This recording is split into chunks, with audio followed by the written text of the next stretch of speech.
When I was requested for copies of documents that will point or have any relations to the actual properties of the Chief Justice and family, Your Honor, I was the impression that they would need materials and tracebacks where the property emanates from.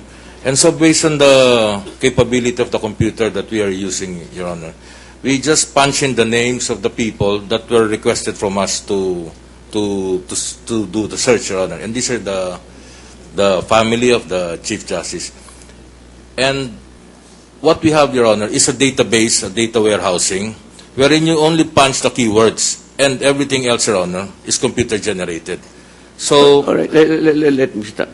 Item 24. The name is Vicente Rocco Jr., married to Asuncion Basa. Now, how can you say that you punch a computer, then the name of Renato Corona and Cristina Corona will appear? The traceback, Your Honor. No, wait, so that we don't go around. Item 26. Spouses Rodel V. Rivera and Amelia E. Rivera. Item 27. Erlinda S. Castillo. Item 29. Maria Carla C. Castillo, married to Constantino T. Castillo. Item 30. Angelina T. Castillo, Constantino A. Castillo. Item 31. Constantino del Castillo et al. Item 32. Constantino del Castillo. Item 33. In the name of the National Housing Authority. Item 34. 35. In the name of Burgundy Realty Corporation. Now, item 38. In the name of Mirla Nelad Bahar, married to Generoso E. Bahar. Parenthesis, sold to Constantino T. Castillo III. Item 33. Constantino T. Castillo, married to Carla R. Corona. Item number 40. Daniel C. Encina, married to Dominica Atrero. Parenthesis, sold to Constantino T. Castillo. Item 42. Eugenio Coronado, married to Juan M. Corona. Item 43. Spouses Constantino Castillo Jr. and Angelino T. Castillo. Number 44.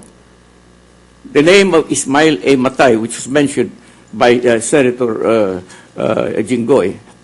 Now, you were asked, properties owned by Renato Constantino and his wife. Now, this is an official document. How could you, knowing that this is an impeachment case, how could you make such a document? I mean, it's an official function. You're officially asked. And you take a very cavalier attitude by assuming that the names that you mentioned are owned by Renato Corona. Oh, look at this.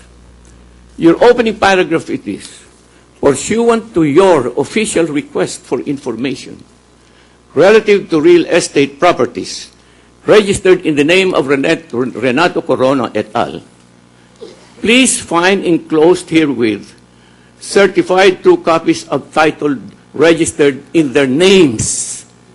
In their names is Renato Corona et al. As follows. Then you enumerated it. How come did you make this kind of letter? First of all, Your Honor, we are not certifying that all of these properties are owned by the Chief Justice. What we submitted, Your Honor, are 45 documents, as we have previously presented, Your Honor. It is not our function to certify who is the owner, Your Honor. what we do is to issue certified copies of documents, Your Honor. I read to you items where the names of Renato Corona or the wife do not appear. Now, why did you include them? In the general name search, Your Honor, if you punch a name and that name will appear in any of any of the documents that were part of the database, Your Honor, it will show, and thereafter it's just machine generated, it will be printed, Your Honor. You mean that is the system that you adopt in the National Land Authority? For the search, It's so careless, it's so gratuitous. what we do, Your Honor, is that normally it's the TCT search, TCT number, and that will be more specific. We don't use normally the name search, Your Honor. It's only for this special purpose, Your Honor. I don't want to argue with a witness because, well, that's your position. But let me ask the prosecution, because this bothers me. Prosecution, you already mentioned to media that Chief Justice Corona had 45 properties, you know. That was announced, 45 properties. It turns out, how many do you claim, may I know, defense? Defense.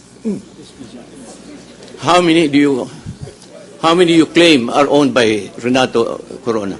As explicitly stated by the Six. Chief Justice, Your Honor, five. Five? Five properties, All right. Your Honor. Assuming that what they claim is 5 versus what you initially claimed as 45, that's a lot of difference. And publicly stating that and media repeating it is terribly unfair. I'm talking only about unfairness, nothing legal. You present that there are 45 properties of Chief Justice Corona, while the defense says that they have only 5. I don't know whether that's true or not. I'm not prepared to accept it. But how come, when you receive this letter, certain items here that I have read were not registered in the name of the couple, of the Corona couple? Then why did you announce? And initially, why did you announce to media that the Corona couple owned 45 properties? Why? Go ahead, please. May I answer? Yes, Thank you. I'm the one asking you. Your Honor, I'm not aware of the media, about the media because My God, my friends, No, your because- spokesman announced it. that was That's based... why, in my mind, I always thought that the Chief Justice is so rich owning 45 properties. That was what was stuck in my mind. What happened? What happened there, Your Honor, was it was attached in a motion or a request for subpoena. So we just attached this list of coming from the Land Registration Authority, and this was the basis for the request for subpoena. That's And, the same as the media picked Annex it A. up. You remember the Annex A, which turned out to be spurious? I mean, I'm talking about carelessness. No? Just a minute. Counsel, do you mean to tell me that the basis of your request was documents or names from the Land Registration Authority?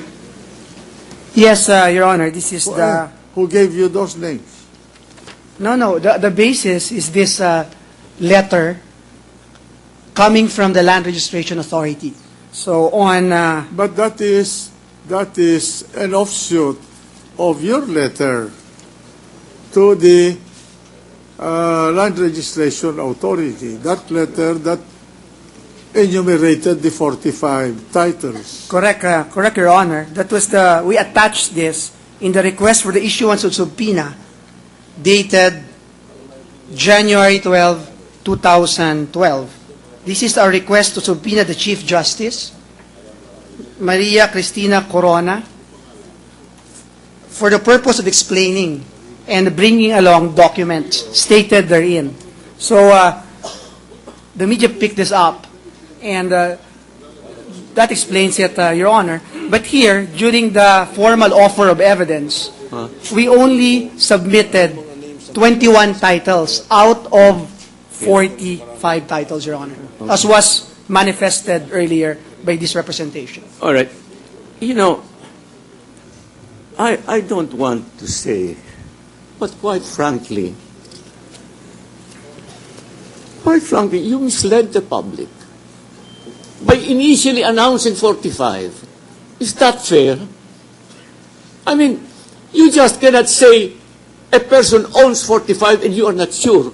And then in an impeachment proceeding, I mean, it's just isn't done. I don't know how. Mention was made about Annex A. I mean, that it was appended to a, what do you call that? This is Now, It's a request at for request I for recall the now issuance that of we had subpoena. also a problem with Annex A.